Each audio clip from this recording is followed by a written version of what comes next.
अस्सलाम वालेकुम। Pakistan economy watch के लेटेस्ट एडिशन में खुश आमदीद। मैं हूं इमरान सुल्तान। नाज़रीन, पाकिस्तान में इस वक्त जो मईशत जिस डगर पे है, जिस सिमत में है, इधर वो सिमत दुरुस्त सिमत है भी या नहीं, इसके ऊपर बड़ी बात की जा रही है। क्योंकि जो बुनियादी तौर पे इस वक्त हम देख रहे हैं कि जो हमारी डोमेस्टिक इकॉनमी है उस पे हुकूमत की पूरी कोशिश है कि उसको डॉक्यूमेंटेशन की तरफ लेकर जाया जाए, दस्तावेजी सूरत की तरफ लेकर जाया जाए। गो के ये इकदाम पाकिस्तान के हक में है, अपने हक में है रियासत पाकिस्तान के, लेकिन उसके तरीक़ेकार के ऊपर जो है वो बात की जा सकती है, उसके ऊपर दो राय हो सकती हैं। और स्टेक होल्डर्स जो हैं वो काफ़ी परेशान है। सिर्फ अभी शनाख्ती कार्ड को लेकर आज 1 अगस्त से वो चीज़ जो है वो इम्प्लीमेंट होनी है कि 50,000 से ऊपर की जो भी खरीदारी होगी उसके लिए शनाख्ती कार्ड लाजमी होगा। तो मीडियम साइज हम जितने भी ट्रेडर देख रहे हैं मुख्तलिफ पूरे मुल्क में, उनकी एसोसिएशन जो हैं वो इस वक्त इसके ऊपर सरापा एहतजाज है। आज ही आलम है, तो आगे चल के जब आप वैट के ऊपर आएंगे, वैल्यू एडेड टैक्सेशन के ऊपर आएंगे, आपका पूरा वो सिस्टम जिसमें होलसेलर, उसके बाद जो मैन्युफैक्चरर, फिर उसके बाद होलसेलर, रिटेलर और कंज्यूमर, जब ये पूरा टैक्स नेट कंप्लीट करने की बात होगी तो तब क्या सूरत हाल होगी। गो कि इससे पहले मुशर्रफ एरा में भी हमने देखा कि इसके ऊपर काफी कोशिश की जा चुकी है, लेकिन हुकूमत को घुटने टेकने पड़े थे उन्हीं ताजरों के खिलाफ, उन्हीं ताजरों के सामने रादर, जो कि इस वक्त टैक्स नेट से बाहर हैं, इनकम टैक्स पे नहीं करते। बहरहाल हुकूमत की पूरी कोशिश है।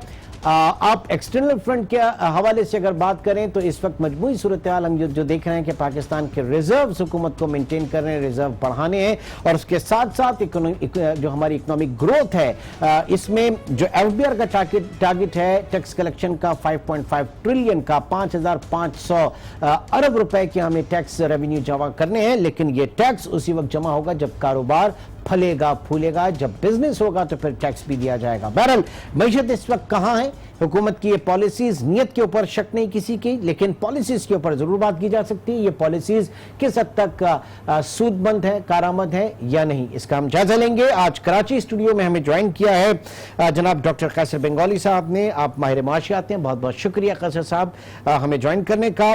लाहौर स्टूडियो से आपसे कुछ देर में Ali Khizar Aslam, head of research Business Recorder, हमें ज्वाइन करेंगे।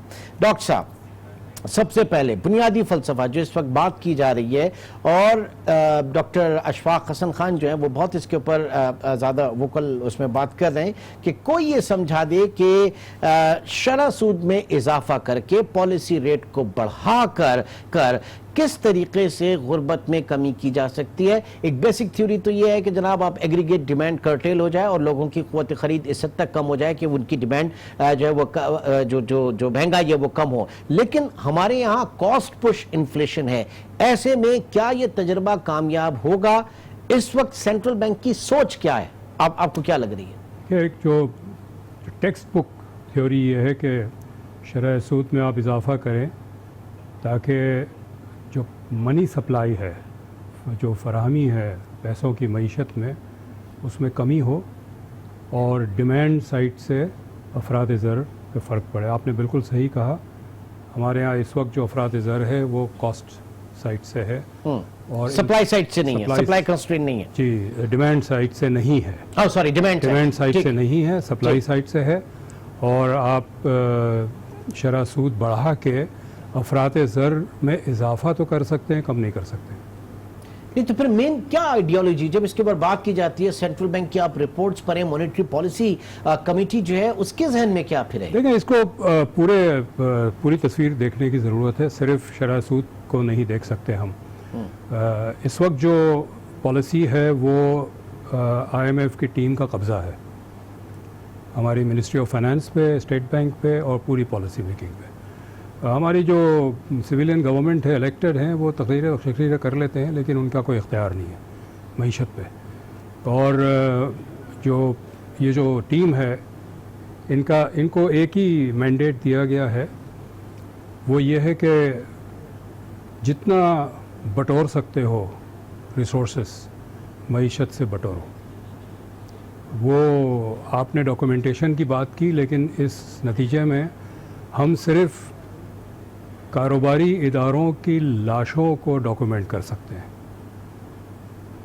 जो रास्ता इन्होंने इख्तियार किया है। पाकिस्तानी मईशत कभी उठ नहीं सकती ये इस पॉलिसी के फ्रेमवर्क से। ये होता है ना कि जो कारोबार बैंकरप्ट हो जाता है तो कोर्ट उसका रिसीवर अपॉइंट करता है ताकि असासे बेच के जो कर्जदार है उनको पैसे दे दें। ये टीम यही कर रही है, ये वसाइल जमा कर रही है अपने जो लोन्स हैं, अपने जो क्रेडिट्स हैं उसको सिक्योर करने के लिए। मईशत को बेहतर करना, रोज़गार बढ़ाना, अफराद ज़र कम करना, गुर्बत कम करना, ये सब ऐसे ही बस हवा में बातें हैं, ये मकासद नहीं है। इस वक्त नाज़रीन लाहौर स्टूडियो में मैं ज्वाइन किया Ali Khazar Aslam, head of research Business Recorder. Ali Khazar, policy framework में स्पेशली मॉनेटरी साइड की अगर बात करें, मॉनेटरी टाइटनिंग में अगर बात करें, पॉलिसी रेट 13.25% के ऊपर है। क्या जो बुनियादी एक काम होता है सेंट्रल बैंक का, ग्रोथ और इन्फ्लेशन के दरमियान इक्विलिब्रियम जो है उसको पैदा करना, तो या इस वक्त आप समझ रहे हैं कि ये पॉलिसी दुरुस्त सिमत में है, या यूं कहिए कि शरह सूद बढ़ाकर महंगाई को कंट्रोल किया जा सकता है? क्या ये सही ट्रैक है इस वक्त? जी इमरान, पहली बात ये कि जी हमारे यहाँ जो इस वक्त पॉलिसी चल रही है वो इकोनॉमी के लिए जो है ना वो शॉर्ट टू मीडियम टर्म में ज़्यादा वो जो है नुकसानदेह इस तरह से है कि हमारे यहाँ डिमांड कंप्रेशन बहुत ज़्यादा चल रही है और अंडर वैल्यू किया जा रहा है। आप एक लिहाज से कहें कि इकोनॉमी को रीसेट किया जा रहा है, यानी कि बटन दबाया जा रहा है कि एक इकोनॉमी जो पुरानी है उसको ख़त्म करके नई सारे से शुरू करें। ये बड़ी डेंजरस एक फ़िलासफ़ी है, बड़ी एक रिस्की अप्रोच है। अब मैं आपको इसको थोड़ा बैकग्राउंड अगर दे दूँ तो 2016 से 2018 के दरमियान तकरीबन, या 2015 से 17 के दरमियान, उस वक्त में आप देखें तो पॉलिसी रेट भी नीचे रखा गया था, फिस्कल प्रेशर आना शुरू हो गए थे, उसको देखा नहीं था, करेंसी को वैल्यू रखा था। तो उसकी वजह से हमारे यहाँ इंपोर्ट्स बहुत बढ़ गई थी और कंजम्पशन बेस्ड डिमांड बहुत बढ़ गई थी, जिससे इकोनॉमिक ग्रोथ भी आई थी, जिसकी बेस पे आपकी एक वक्त में आके जो है वो करंट अकाउंट डेफिसिट हर महीने का $2 बिलियन होना शुरू हो गया था और वो रिजर्व गिरते जा रहे थे और अब उसको रोक नहीं रहे थे। अब जब उसको रोकना शुरू किया, उसको रोकते रोकते भी ये दिसंबर 2017 से रोकना शुरू किया आहिस्ता आहिस्ता, जब करेंसी गिरानी शुरू की, फिर आहिस्ता आहिस्ता इंटरेस्ट रेट बढ़ाने शुरू कर दिए। तो इंटरेस्ट रेट जो तकरीबन 5.75 पे थे अब 13.25 पे चले गए हैं, और करेंसी जो अगर रियल इफेक्टिव एक्सचेंज रेट देखें जो 124 पे था वो अब 90 पे आ गया है। इक्विलिब्रियम तकरीबन कहते हैं 100 पे आता है। तो यानी कि हमने पहले ओवर वैल्यू था, अब ज्यादा अंडर वैल्यू कर रहे हैं। अब अंडर वैल्यू करने का क्या मकसद है? इससे इकोनॉमी और सफोकेट होती है। अच्छा, फिर दूसरी तरफ अली एक ब्रेक की कॉल है, फिर मैं कंटिन्यू करना चाहूंगा। नाज़रीन, एक छोटे से ब्रेक के बाद दोबारा मिलते हैं।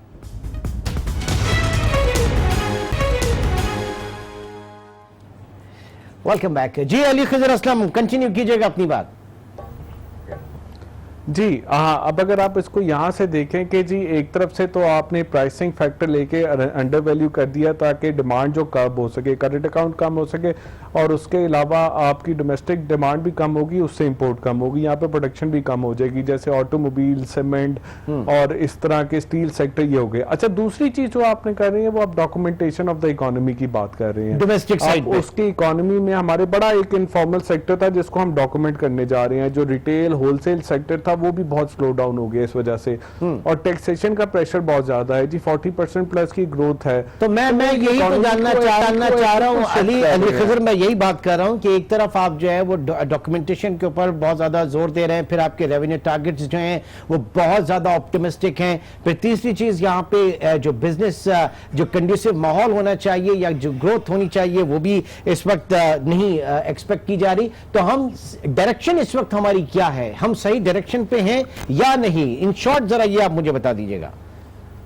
मैंने जैसे पहले कहा था बड़ी रिस्की अप्रोच है। अगर ये इसके बाद इनका इरादा ये है कि जी जो फॉरेन इन्वेस्टमेंट मुल्क में आ सके, कि ये कि जो गवर्नमेंट के जो पेपर्स हैं जिसमें गवर्नमेंट डेट सर्विसिंग बहुत ज़्यादा बढ़ी है, फिस्कल साइड के अंदर अगर हम देखें तो उसमें डेट सर्विसिंग का बहुत बड़ा पोर्शन हो गया, 2 अरब 2 ट्रिलियन हो चुके हैं और 2 से 3 ट्रिलियन के दरमियान जाएगा। तो वो चाह रहे हैं कि बाहर से जो है टी बिल और PIBs खरीदें, उससे आपका जो है फॉरेन एक्सचेंज रिजर्व भी बिल्ड होंगे, नंबर 1। दूसरी चीज जो है कि जो आपका करेंसी सर्कुलेशन बहुत ज्यादा है, जो पाकिस्तान डोमेस्टिक बैंकिंग सिस्टम से पैसा बहुत ज्यादा बाहर है, बहुत ज्यादा जा रहा है हाँ। वो उसको अट्रैक्ट करके वापस ला सके कि अच्छे रेट दे, और जो हुंडी वाले से जो मनी लॉन्डर होता है हाँ। उसको रोक के भी अंदर ला सके। अगर ये सारा सिलसिला हो जाता है, 1.5-2 साल के अंदर इकोनॉमी स्टेबलाइज हो जाती है हाँ। और आप 6 महीने बाद इंटरेस्ट रेट टेपर ऑफ करना शुरू कर देते हो तो इकोनॉमी पिक कर सकती है। लेकिन ये ना हो तो आप एक फिर ठीक है। आप जो इकोनॉमी जिस तरह से चल रही थी उसको भी बदल रहे हो, तो बड़ी रिस्की अप्रोच है। अच्छा, मेरे ये ख्याल बड़ी में रिस्की ठीक हो अप्रोच सकता है। दोनों चीजों के ऊपर डॉक्टर साहब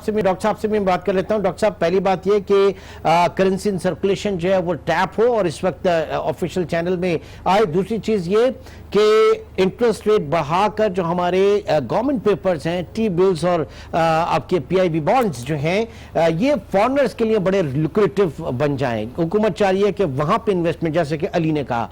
व्हाट्स योर टेक सर? अगर ये मईशत फॉरेनर्स के लिए चलानी है तो फिर ऐलान कर दें कि पाकिस्तानी मईशत पाकिस्तानी अवाम के लिए नहीं है, फॉरेनर्स के लिए है। फॉरेनर्स के जो पैसे आएंगे वो आप क्या करेंगे? जो 6 अरब आने हैं 3 साल में IMF से, उसमें पाकिस्तान के पास तो सिर्फ 1.6 बिलियन रहेगा, बाकी तो कर्ज़ों की अदायगी में चला जाएगा। तो ये जो फॉरेनर्स से पैसे आएंगे इंटरेस्ट रेट बढ़ाकर, ये भी सिर्फ कर्ज़ों की अदायगी में जाएगा। पाकिस्तान की मईशत उस मोड़ पे खड़ी है कि अब इसको सिर्फ हुकूमत की तरफ से सिर्फ ऑपरेट किया जा रहा है कर्ज़े वापस करने के लिए। अच्छा, और कुछ नहीं है। ठीक है, ठीक। जैसे कि 2019-20 का जो बजट जो कहा जाता है कि जनाब आपका प्राइमरी डेफिसिट जो 3%, 3.4 समथिंग डॉक्टर हफीज पाशा बात कर रहे थे, उसको आप रिड्यूस करके ले आए 0.6% तक, और इस 0.6% के अंदर पूरा का पूरा आपको बजट बनाना था। ऐसे ही डॉक्टर कैसर बंगाली इस वक्त कह रहे हैं कि हुकूमत का सिर्फ और सिर्फ फोकस जो है वो कर्जों की अदायगी के ऊपर है। अली, कंटिन्यू कीजिएगा। जी बिल्कुल, आप सही कह रहे हैं कि जब आप इंटरेस्ट रेट इतना बढ़ा देंगे तो आपकी डेट सर्विसिंग बहुत बढ़ जाएगी। अब हमारे नए स्टेट बैंक गवर्नर की फिलॉसफी ये है कि डेट की जो सर्विसिंग को हम नहीं देखना चाहिए, हमें प्राइमरी डेफिसिट देखना चाहिए, और थ्योरेटिकली ये बात भी ठीक है। तो प्राइमरी डेफिसिट को कम करने का ऑब्जेक्टिव है, लेकिन जब जो उसके लिए जो पॉलिसी है, दूसरा आपने रिजर्व बिल्ड करना आपका बड़ा जरूरी है, उसके लिए पॉलिसी आप इंटरेस्ट रेट ऊपर लेके जा रहे हैं। इस वक्त आपके मार्केट के अंदर सबसे ज्यादा कंजम्पशन गवर्नमेंट की है। गवर्नमेंट का डेट जो है वो 2 ट्रिलियन का वो ये सर्विसिंग हो गई है, जो 1.5 ट्रिलियन की थी अगले साल में 3 ट्रिलियन की हो जाएगी। अब सारे आप जो नए टैक्सेस ले रहे हैं, यानी कि आप 4 ट्रिलियन से 5.5 ट्रिलियन तक जा रहे हैं, जो 1.5 ट्रिलियन एक्स्ट्रा ले रहे हैं वो आपका डेट सर्विसिंग में जा रहा है। दूसरा, आप जो फॉरेन पैसा भी ला रहे हैं वो गवर्नमेंट की डेट सर्विसिंग में जा रहा है। तो अब इस इकोनॉमी को 2 साल तक ये कह रहे हैं कि जी स्टेबलाइज करेंगे। अब वो पैसा जब आके वो सस्टेन करे, तो बात ये कि हॉट मनी होता है, वो नहीं चलेगा। कल को अगर FDI नहीं आती, कल को मुल्क के अंदर से इन्वेस्टमेंट नहीं आती, कल को नए प्रोजेक्ट्स नहीं लगते, कल को एक्सपोर्ट्स नहीं बढ़ती, कल को प्रोडक्टिविटी इस मुल्क की नहीं बढ़ती, तो 2-3 साल बाद तो ये और भी चीजें खराब हो जाएंगी, क्योंकि आपका डेट इतना बढ़ चुका होगा कि उसी की सर्विसिंग में लगते रहेंगे। तो हमें इस 2 साल के अंदर ये रिफॉर्म जो है ना, प्रोसेस बड़े जरूरी हैं। एक तो आपने सिस्टमैटिक स्ट्रक्चर चेंजेस ला रहे हैं, दूसरा आपको इनोवेशन को रास्ता भी दिखाना है। इस वक्त तो मुल्क के अंदर इन्वेस्टमेंट कोई कर नहीं रहा। मुल्क से जितने लोगों को बात करो वो या तो मुल्क से बाहर जा रहे हैं या कैश लेके बैठे हुए हैं, लेकिन उसकी कीमत बड़ी बढ़ गई है। अब लोग क्या कहेंगे जी 14% पे अब आपका इंटरेस्ट रेट है, टी बिल चल रहा है, NSS चल रहा है आपके बड़े अच्छे रेट पे, तो सारा पैसा इधर डाल दो। वो सारा पैसा क्या जाएगा? गवर्नमेंट की फिजिकल फाइनेंसिंग में जाएगा। फिजिकल फाइनेंसिंग में जो एडिशनल एक्सपेंस है वो गवर्नमेंट की डेट सर्विसिंग है, वो ज्यादातर बैंक्स में वापस आ जाता है या वो फिर बाहर चला जाता है। तो एक ये इस वक्त हम एक लूमिंग डेट ट्रैप में बैठे हुए हैं, लेकिन इसको 2, 2.5-3 साल में निकाला जा सकता है अगर इकोनॉमी के अंदर आप रिवाइवल ले आए। But there are so many ifs and buts. Ali, there are so many ifs and buts के 2 साल में। ये आप बिल्कुल, मैं अली से एग्री कर रहा हूँ, लेकिन ये वैसे ही है कि एक पेशेंट बीमार है, उसको ओवरडोज दो स्टीरॉइड्स का, वो चलता फिरता दौड़ता हो जाए, वो क्या 2 साल के बाद जिंदा होगा? सो वे आउट क्या है फिर? तो वे आउट क्या है? जी, वे आउट ये है कि ये जो पहले तो इनका पूरा मॉडल है, इसको उठा के फेंक दें समंदर में। वे आउट ये है कि नॉन एसेंशियल इंपोर्ट्स पे बैन लगाए मुकम्मल। ये जितनी हमारी सुपरमार्केट्स भरी हुई है ना, ये सब बंद करें, ख़त्म करें। दूसरा ये है कि नॉन डेवलपमेंट एक्सपेंडिचर बशमूल डिफेंस 20% कम करें फौरी तौर पे, और ये मुमकिन है। ये जो बात की है कि डोमेस्टिक डेफिसिट ज़्यादा है, उसकी डेट सर्विसिंग में पैसे जा रहा है, तो एक्सपेंडिचर कम करें ना। आप टैक्स रेवेन्यू बढ़ा के डेफिसिट कम करना चाहते हैं, जबकि जो एडिशनल टैक्स रेवेन्यू है वो तो इन्वेस्टमेंट में नहीं जा रहा, फिजिकल इंफ्रास्ट्रक्चर नहीं बन रहा, इकोनॉमिक इंफ्रास्ट्रक्चर नहीं बन रहा, वो तो सिर्फ कर्जे को अदायगी में जा रहा है। तो आप टैक्स क्यों जमा कर रहे हैं? और सवाल ये पैदा होता है कि हम क्यों टैक्स दें। एक बड़ा क्वेश्चन राइज है कि जो टैक्स पेयर है वो क्यों टैक्स दे, एडिशनल टैक्स क्यों दे? इसलिए कि वो क्या मिलना है उसे वापस। मैं एक फैक्ट्री चला रहा हूँ, मुझे कौन सा इंफ्रास्ट्रक्चर मिलेगा, कौन सा सपोर्ट मिलेगा मेरी प्रोडक्शन के लिए। सही। तो सवाल इसके ऊपर उठ रहा है कि आप एडिशनल जो हार्श मेजर्स हैं और फिर ये इस वक्त मिल क्या रहा है उनको। जाहिर है कि हमें तो सबसे पहले तो ये सोचना है कि हम क्या दे रहे हैं इस मुल्क को, इस रियासत को, लेकिन उसके साथ साथ एफबीआर जो है उसको भी सोचना है यहाँ पे। अली, ये बताइएगा कि मौजूदा सूरत हाल में जिस चीज की आप बार बार निशानदेही कर रहे हैं कि ये बड़ा रिस्की पैटर्न है, अगर खुदा ना खास्ता ऐसा नहीं होता तो क्या होगा फिर? Lender of the last resort तो आईएमएफ था, इसके बाद क्या है? देखिए जी, आईएमएफ तो आपके पास आ गया, आपको 6 अरब का वो दे रहा है। उसके बाद तक ये कहते हैं कि 34 अरब की और कमिटमेंट है जो पूरे आईएमएफ के पीरियड में, आईएमएफ के अलावा बाकी जगहों से आएगी। ये सब कुछ आएगा, लेकिन इतनी ही आपकी, शायद इससे भी ज्यादा आपकी जो है वो आपकी ओवरऑल ग्रॉस अगर रिक्वायरमेंट देखे तो 50 अरब की अगले 3 साल में रहती है, करंट अकाउंट को, डेट को, सबको डालने। तो मोरलेस तो ये आपका या तो करंट अकाउंट सर्विस कर रहा होगा या ये आपका जो है पिछले डेट को रिप्लेस कर रहा होगा। जो इसकी मतलब ये चीजें तो अभी ऐसे ही चलेंगी। आपको इंटरेस्ट रेट को थोड़ा थोड़ा करके आहिस्ता नीचे लेके आए भाई, आप थोड़ा इकोनॉमी में स्टेबिलिटी लाएं, को यहाँ पे डोमेस्टिक इन्वेस्टर जो है उसका को कॉन्फिडेंस रिस्टोर करें।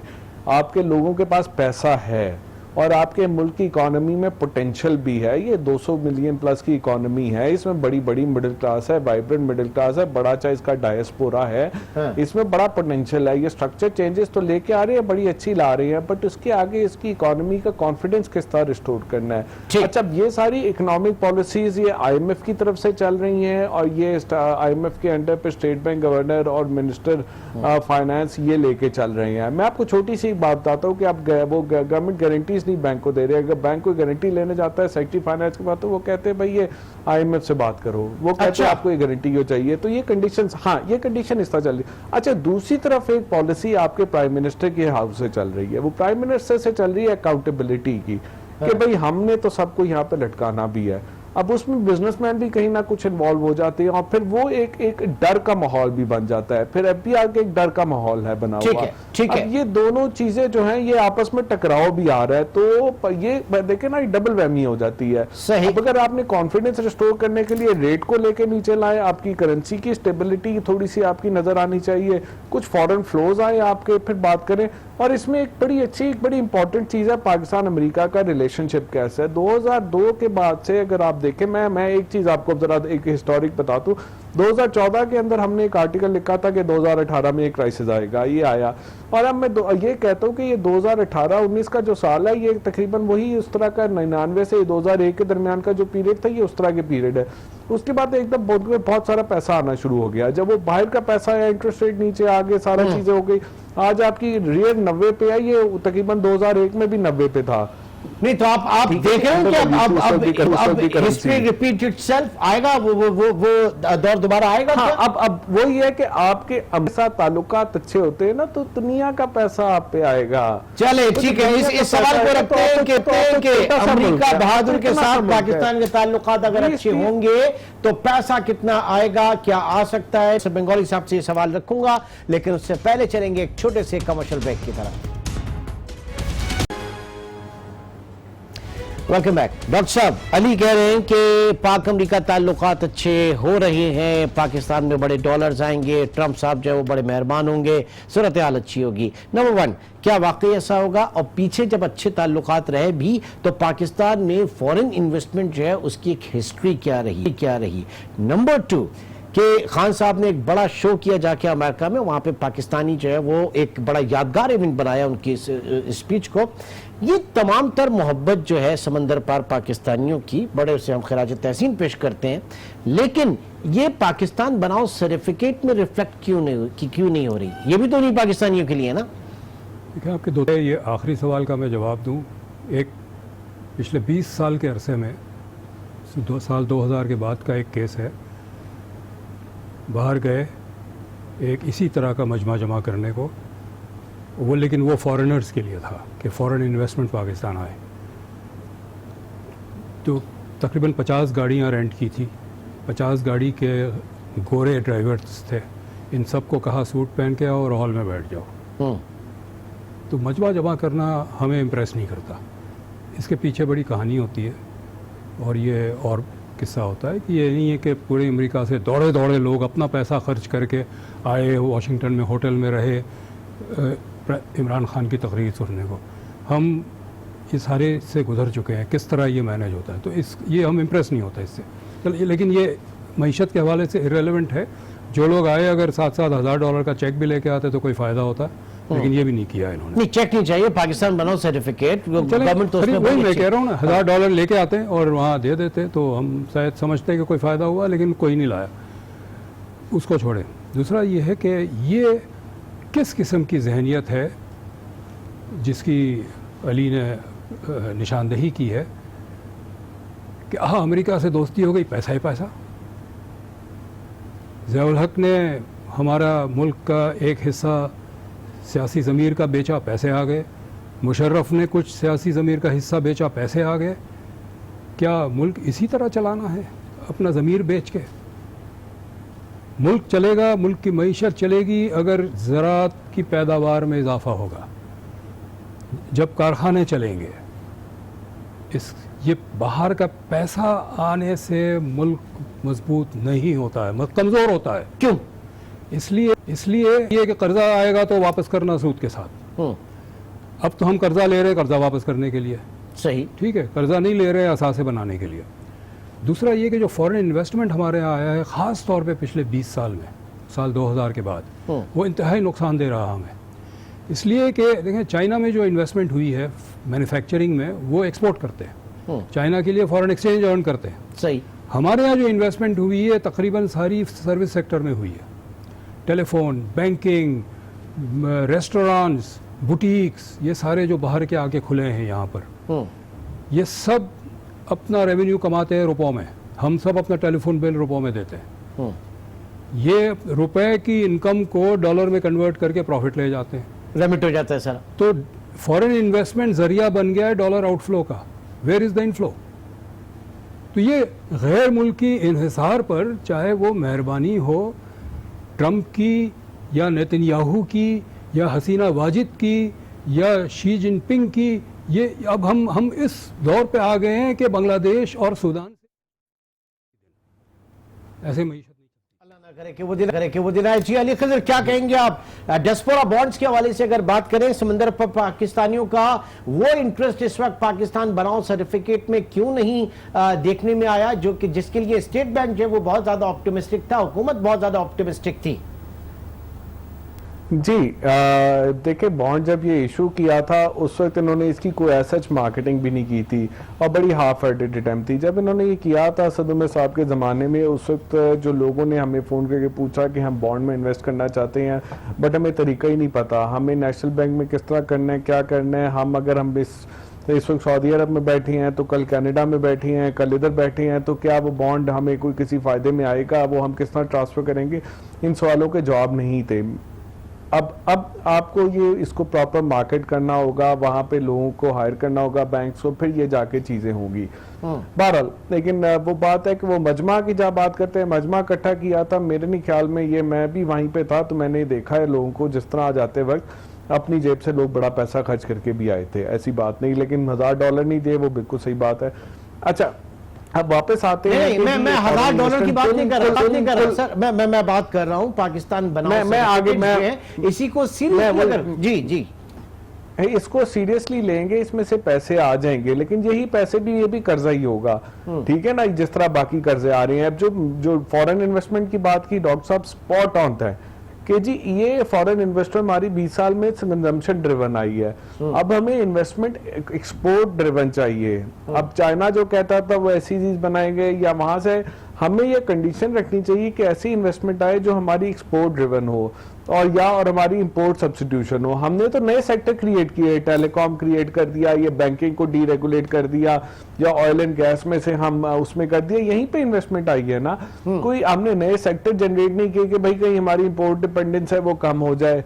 ठीक है जी, सर्विसेज हमने नई क्रिएट की है जो पहले थी नहीं, अब उसकी भी कीमतें पैदा करनी है। हम अपनी आसाइशें पैदा करते जा रहे हैं और उसके पैसे देते जा रहे हैं। हमें ऐसा चाहिए कि भाई हमारे यहाँ को हाइड्रोकार्बन के लगे, कोई हमारे यहाँ जो केमिकल, हमारे रॉ मटेरियल जो इंपोर्ट होते हैं वो यहाँ बनने लग जाए, उससे डोमेस्टिक इकोनॉमी को फायदा हो। और दूसरा हमें और क्या चाहिए कि जो एक्सपोर्ट हो सके। और तीसरा हमें सर्विसेज चाहिए। असल चीज जो हमारी सर्विसेज है, एक टूरिज्म की सर्विस है, एक आपकी जो सर्विसिंग है सर्विसेज है ह्यूमन रिसोर्स की, इसको आप किस तरह से बेहतर यूज कर सकते हैं। अली जरा tariff structure, sir tariff structure, यही जो multinational companies international investment Pakistan में आती है तो ये बहुत ज्यादा टिल्टेड उनकी तरफ क्यों होता है कि हम देख रहे हैं कि जनाब आपका जो इस वक्त कैपेसिटी चार्जेस का ओवर $1 ट्रिलियन का अमाउंट जो है इस वक्त उस वहां पे चला गया, आपका सर्कुलर डेट उसकी वजह से बढ़ रहा है, आपके कर्जों की बहुत बड़ी अदायगी वहां पर भी है। नाउ जब ये मुआहदे हो रहे होते हैं उस वक्त इनको क्यों नहीं देखा जाता, क्यों रेकोडेक का मसला हुआ, क्यों टेलीथन का हुआ, और अब LNG के ऊपर बात की जा रही है। इस पूरे माहौल से जिसने करप्शन किया उसको आप उसको लटका दें, लेकिन जब ये जो कॉन्ट्रैक्ट साइन हो रहे होते हैं उस वक्त इसको क्यों नहीं देखा जाता।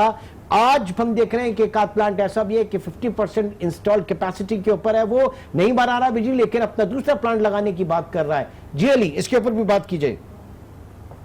जी ये देखें ना, हमारे यहाँ इस वक्त जितनी डोमेस्टिक इन्वेस्टमेंट भी हो रही है, यानी कि पाकिस्तान के लोग पाकिस्तान रुपयों में पाकिस्तान के लिए बिजली बना रहे हैं, जो पाकिस्तान में इस्तेमाल हो रही है उस पे 17-18% डॉलर गारंटी रिटर्न क्यों है, किस वजह से उन्हें डॉलर रिटर्न दिया जा रहा है, ये बात मुझे नहीं समझ आती। 1994 में पॉलिसी बनी थी, जब ये हबको लगी थी, वो लगी थी, उस वक्त आपने गारंटी रिटर्न डॉलर दिए थे, और हाय आज तक जितने प्लांट लगे हैं वो उसी पे, और उसमें और आसानियां पैदा होती जाती हैं। नेपरा के अंदर इनके लोग बैठे होते हैं, वो जाके ट्वीकिंग करा लेते हैं। अब आखिरी जो प्लांट लगे वो RLNG के, वो ना सिर्फ टेक और पे के ऊपर है, बल्कि वो आपने कर दिए कॉन्ट्रैक्ट में कि आपने बाय करने हैं, कि वो बेस लोड में नहीं भी आएंगे, आपने उधर से बाय करना है। आप तो इस कैपेसिटी पेमेंट के झगड़े में पड़ गए। आपके इकोनॉमी का सबसे बड़ा प्रॉब्लम पावर सेक्टर है, और उसमें ये ग्रोइंग कैपेसिटी पेमेंट है, ग्रोइंग टैरिफ है। आप जितनी करेंसी डिप्रिशिएट होती है, सारे गारंटीड रिटर्न डॉलर्स में होते हैं, इंडेक्स डॉलर में होते हैं, तो आपकी बिजली महंगी होती जा रही है। इस मुल्क के अंदर कोई इन्वेस्टमेंट डोमेस्टिक बड़ा लगी है तो वो पावर सेक्टर में लगी है। और भाई बिजली लगाते हो, वो महंगी बिजली लगा के खरीदने वाला कहे इसको। और आज भी के इलेक्ट्रिक के जो नए 3 प्लांट्स आ रहे हैं वो भी इस पे आ रहे हैं। आज भी नदीम बाबर साहब जो बैठे हुए हैं पेट्रोलियम के अंदर, वो कहते हैं ये ठीक है। ये जब तक हम इस मसले को नहीं ठीक करेंगे, ये डॉक्टर साहब ये कितना अहम इशू है, ये कितना अहम इशू है जिसकी इस वक्त निशानदेही की गई है, कितना अहम इशू है? बहुत अहम इशू है। ये तो ऐसे ही है कि किसी का नस वो वेन काट दी गई है, ब्लीड दानिस्ता तौर पे पाकिस्तान की मईशत ब्लीड कर रही है। और ये 20 साल से ज़्यादा का अरसा है जब पहली दफ़ा हमारे यहाँ गारंटीड रेट ऑफ रिटर्न की बात हुई और उस पर प्लांट्स लगने लगे। गारंटीड रेट ऑफ रिटर्न ये है कि मेरे कॉस्ट पे आप मुझे 15% देंगे फ़र्ज़ करें, तो मैं तो कॉस्ट बढ़ाता जाऊंगा। सही, जितना कॉस्ट बढ़ाऊंगा उतने पैसे ज़्यादा मिलेंगे। ठीक, तो ये तो कोई अक्लमंदी का सौदा नहीं। और अल्टीमेटली बिल्कुल एंड जाएगा कंज्यूमर एंड के ऊपर। फिर ये किया इन्होंने, बाद में ये आया कि डॉलर से लिंक कर दिया आपने। अब 100 रुपये का डॉलर था तो आप 100 रुपये दे रहे थे, 180 का डॉलर है तो उसी यूनिट पे आप 180 रुपये दे रहे हैं। तो ये तो ड्रेन हो रहा है ना। ठीक, अच्छा अब मैं लफ्ज इस्तेमाल करूंगा, ब्लीड हो रहा है। माय पॉइंट इज कि इसके ऊपर करप्शन की बात की जाती है, हालांकि ये सिस्टमिक आपके इश्यूज हैं ये सारी चीजें, लेकिन जो एक कॉन्ट्रैक्ट होता है उसकी सेंसिटिविटी कहां पे होती है कि जब आप चले जाते हैं फिर इंटरनेशनल आर्बिट्राज में वो लेकर जाते हैं, इतना IMF से आपको नहीं मिलता जितना आपके ऊपर फाइन लगता है। तो ये वाली जो सूरत हाल है ये कितना गलत सिग्नल दे रही है इंटरनेशनल जेन्युइन इन्वेस्टर्स को या किसी भी इन्वेस्टर? मेरा नहीं ख्याल है कि कोई फॉरेन इन्वेस्टर इस वक्त पाकिस्तान में इंटरेस्टेड है कोई हार्ड इन्वेस्टमेंट करने के या मीडियम टर्म इन्वेस्टमेंट करने के। वो पोर्टफोलियो इन्वेस्टमेंट करेगा 2-3 महीना 6 महीने के अंदर Hard cash बना के निकल उसके गए। रिटर्न हो जाए, सो स्पेकुलेटिव इन्वेस्टमेंट होगा, सट्टेबाजी का इन्वेस्टमेंट होगा। पाकिस्तान में कोई पाकिस्तानी अपना इन्वेस्टर को इन्वेस्ट नहीं करना चाहता। पाकिस्तानी इंडस्ट्रीज बंद हो रही है। हम आपको कम से कम 8 इंडस्ट्रीज के नाम ठीक है, बता सकते हैं जो बंद हो गई। ओनली लास्ट 30 सेकेंड्स, अली खजर आप बताइएगा इस मजमूई सूरत हाल का फॉरेन इन्वेस्टर्स के ऊपर, उन कंपनीज के ऊपर जो प्लान कर रही है पाकिस्तान में आके कारोबार करना, उनके ऊपर क्या सिग्नल जा रहा है वहां पर, ये सेंटिटी के ऊपर कॉन्ट्रैक्ट? बिल्कुल अच्छा सिग्नल, क्योंकि हम लोग इस वक्त क्या कर रहे हैं, हमारी बिजली महंगी होती जा रही है और बिजली जो है वो आपके लिए खरीदना जो है एक बहुत बड़ा मसला है। गवर्नमेंट को इसको ठीक करना है। ये चीजें अगले 5-7 साल में ठीक नहीं होगी। फॉरेन इन्वेस्टमेंट कोई आपकी सही कह रहे हैं वो हार्ड नहीं आएगी और पोर्टफोलियो आएगी, चली जाएगी। हमें बिजली के मामले को ठीक करना है। मेरे ख्याल में सबसे ज्यादा कॉन्सेंट्रेशन अगले 2 साल में स्ट्रक्चर रिफॉर्म पे इसमें होनी चाहिए। ये मुझे नजर नहीं आ रही। अगर ये नहीं करेंगे तो हम ये डेट सर्विसिंग के ऊपर डेट ले रहे हैं, उसके बाद वो पैसा आएगा जिस तरह अमेरिका से 2 साल और चलेंगे, 2023, 24, 25 के अंदर फिर हम एक डेट के अंदर आए होंगे। वही जो हमारा डगर चलता जा रहा है, आहिस्ता आहिस्ता नीचे जा रहे हैं। और डॉक्टर साहब ठीक कहते हैं, कोई बात नहीं कि 2030 में हम बांग्लादेश से पैसे मांग रहे हो। अल्लाह ना करे ये दिन देखें हम अपने पावर सेक्टर को ठीक कर लें, अल्लाह ना उसके करे बगैर कैसी सूरत हाल हो, उससे पहले ही बहुत सारी चीजें करनी है। बहुत बहुत शुक्रिया अली खजर असलम और कासिम बंगाली साहब, आप दोनों प्रोग्राम में शरीक रहे। नाज़रीन, इस प्रोग्राम के हवाले से अपनी आरा से हमें जरूर आगाह कीजिएगा। इंशाल्लाह आपसे कल मुलाकात होगी। अपना बहुत ख्याल रखिएगा। अल्लाह हाफ़िज़।